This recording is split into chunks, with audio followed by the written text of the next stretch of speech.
നമസ്കാരം. ഓട്ടപ്രദർശനത്തിലേക്ക് ഏവർക്കും സ്വാഗതം.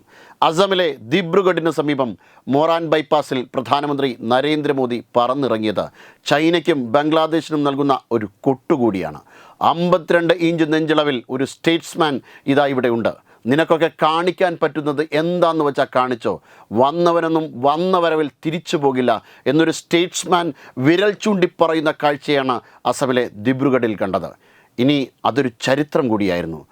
ഒരു പുരോഗതിക്കും കൈകൊടുക്കാതെ വടക്കു കിഴക്കൻ മേഖലയിലെ റോഡുകളുടെ വികസനം അത് ചൈനയെ ചൊടിപ്പിക്കും എന്ന് ഭയപ്പെട്ടിരുന്ന ഇന്ത്യയിൽ നിന്നും മാറി ഇതാ ഞങ്ങളുടെ സൈനിക ശക്തി സജ്ജമാണ്, ഇതെൻ്റെ ഇന്ത്യയുടെ ഭാഗമാണോ, വടക്കു കിഴക്കൻ സംസ്ഥാനങ്ങൾ വികസിത് ഭാരതത്തിൻ്റെ ഭാഗമാണോ ചൈനയെ എന്ന് നരേന്ദ്രമോദി എന്ന ലോകാരാധ്യനായ സ്റ്റേറ്റ്സ്മാൻ ലോകത്തോട് വിളിച്ചു പറഞ്ഞു.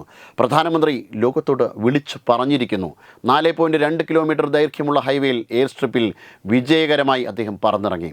ദേശീയപാത 37-ൽ പ്രത്യേകം ഈ സൗകര്യം അടിയന്തര സാഹചര്യങ്ങളും സൈനികവും സിവിലിയനുമായ വിമാനങ്ങൾ ലാൻഡ് ചെയ്യാനും പറന്നുയരാനും കഴിയുന്ന രീതിയിലാണ് രൂപകൽപ്പന ചെയ്തിരിക്കുന്നത്. അതായത് ഒരു യുദ്ധമുണ്ടായാൽ തിരിച്ചടി കൊടുക്കാൻ കൃത്യമായി പാകത്തിന് തന്നെയാണ് എന്തും പറന്നിറങ്ങാൻ തയ്യാറായി അവിടെ ഈ പാത ഒരുക്കിയിരിക്കുന്നത്.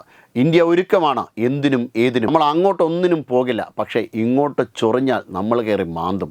ഇനി പ്രതിരോധ സജ്ജീകരണങ്ങൾ ശക്തിപ്പെടുത്തുന്നതിനൊപ്പം ദുരന്ത നിവാരണ പ്രവർത്തനങ്ങളിലും ഈ ഹൈവേ നിർണായകമായ പങ്ക് വഹിക്കുന്നു.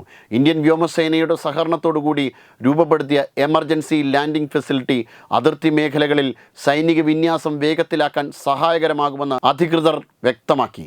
യുദ്ധ സാഹചര്യങ്ങളിലും പ്രകൃതി ദുരന്തങ്ങളിലോ സാധാരണ വിമാനത്താവളങ്ങൾ ഉപയോഗിക്കാൻ ബുദ്ധിമുട്ടുണ്ടാകുന്ന സാഹചര്യത്തിലോ ഹൈവേകൾ പകരം സംവിധാനമായി ഉപയോഗിക്കാവുന്നതാണ്. പ്രധാനമന്ത്രിയുടെ സന്ദർശനത്തിന് ഫൈറ്റർ ജെറ്റുകൾ, ട്രാൻസ്പോർട്ട് വിമാനങ്ങൾ, ഹെലികോപ്റ്ററുകൾ എന്നിവ ഉൾപ്പെടെ എയർ ഡിസ്പ്ലേയും സംഘടിപ്പിച്ചു. ഈ സൗകര്യത്തിൻ്റെ സാങ്കേതിക കഴിവും തന്ത്രപരമായ പ്രാധാന്യം ഇതിലൂടെ പ്രദർശിപ്പിക്കാൻ കഴിഞ്ഞു. ഇതിനോടൊപ്പം തന്നെ വികസിത പദ്ധതികൾക്ക് കൂടി തുടക്കമിട്ടിരിക്കുകയാണ് പ്രധാനമന്ത്രി.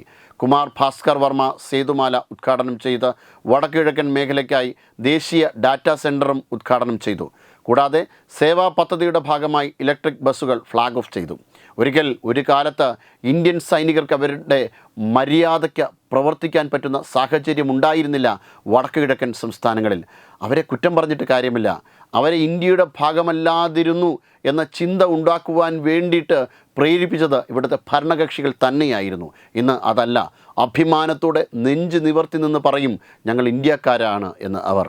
മജ്ജയും മാംസവും രക്തവും ബുദ്ധിയും മനസ്സും കൊണ്ട് ഇന്ത്യക്കാരാണെന്ന് ഓരോ വടക്കു കിഴക്കൻ സംസ്ഥാനക്കാരനും പറയും. ബ്രഹ്മപുത്ര നദിക്ക് സമീപമുള്ള വികസന പദ്ധതികൾ വടക്കു കിഴക്കൻ മേഖലയിലെ കണക്ടിവിറ്റിയും അടിസ്ഥാന സൗകര്യങ്ങളുടെ വളർച്ചയ്ക്ക് വലിയ പ്രചോദനമാകുമെന്ന് വിലയിരുത്തുന്നു.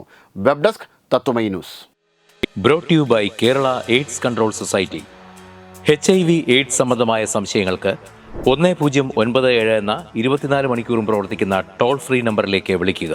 വാട്സാപ്പിലും ഫേസ്ബുക്കിലും ഒക്കെ സ്റ്റാറ്റസ് അപ്ഡേറ്റ് ചെയ്യാറുണ്ടല്ലോ. HIV സ്റ്റാറ്റസോ HIV പിടിപെടാനുള്ള സാഹചര്യങ്ങളിൽ കൂടി അറിഞ്ഞോ അറിയാതെയോ കടന്നു പോയിട്ടുണ്ടാവാം. എന്തു തന്നെയായാലും മുൻകൂട്ടി പരിശോധിച്ച് HIV സ്റ്റാറ്റസ് അറിയൂ. സൗജന്യ HIV പരിശോധനയും കൗൺസിലിങ്ങും ആരോഗ്യ കേന്ദ്രങ്ങളിൽ പ്രവർത്തിക്കുന്ന ICTC അഥവാ ജ്യോതിസ് കേന്ദ്രങ്ങളെ സമീപിക്കുക. നിങ്ങളുടെ സ്റ്റാറ്റസ് എന്തായാലും വിവരങ്ങൾ രഹസ്യമായി സൂക്ഷിക്കുന്നതായിരിക്കും.